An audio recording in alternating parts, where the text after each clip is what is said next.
আল্লাহ রাসূল সাল্লাল্লাহু আলাইহি ওয়াসাল্লাম কখনোই রাখতেন না। সুবহানাল্লাহ নাই? আল্লাহ রাসূল সাল্লাল্লাহু আলাইহি ওয়াসাল্লাম কখনোই ওনার সাথে কেউ খারাপ আচরণ করলে উনি রাখতেন না। ওনাকে অত্যাচার করা হয়েছে, তিনি রাখতেন না। জুলুম করা হয়েছে, তিনি রেগে যেতেন না। রাসূল সাল্লাল্লাহু আলাইহি ওয়াসাল্লাম মক্কায় যখন নামাজ পড়তেন, উটের পচা নাড়ি ভুঁড়ি আল্লাহ রাসূল সাল্লাল্লাহু আলাইহি ওয়াসাল্লাম ঘাড়ে আর পিঠের উপর চাপিয়ে দেয়া হতো। আমাদের কার কার পিঠের উপর নামাজ অবস্থায় উটের বা গরুর নাড়ি ভুঁড়ি চাপায়া দেয়া হয়েছে এলাকায়? আছে কেউ? নাই। তায়েফের ময়দানে আল্লাহ রাসূল সাল্লাল্লাহু আলাইহি ওয়াসাল্লাম দাওয়াত দিতে গেলেন, নিজের লাভের জন্য না তায়েফবাসীদের লাভের জন্য?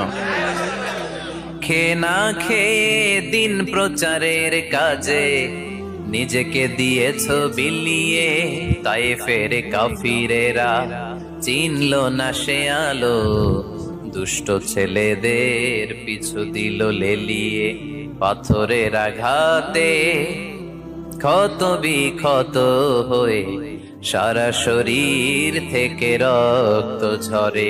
হে রাসূল তোমাকে ভুলি আমি কেমন করে, হাজার ব্যথা বেদনার পরে। ফিরে আসনি তুমি আপন ঘরে, দিনের আলো তুমি ছড়িয়ে দিতে, চলে গেলে মদিনায় মক্কা ছেড়ে। হে রাসূল তোমাকে ভুলি আমি কেমন করে, হে রাসূল তোমাকে ভুলি আমি কেমন করে। ঠিক কি না? তায়েফের ময়দানে রক্তাক্ত হলেন তিনটা জায়গায়, দেখে এসেছি আমি। এখানে আহত করা হলো, আবার উঠে দাঁড়ালেন, আবার পাথর মারা হলো। কোন গায়ে পাথর মেরেছো তোমরা? এরকম সুন্দর শরীর পৃথিবীর কোন দ্বিতীয় মানুষের ছিল নাকি?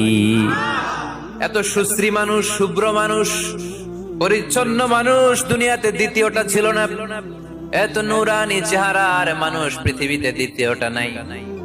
এই মহানবীকে ওরা পিটিয়ে রক্তাক্ত করেছে, পাথর মেরে রক্তাক্ত করেছে।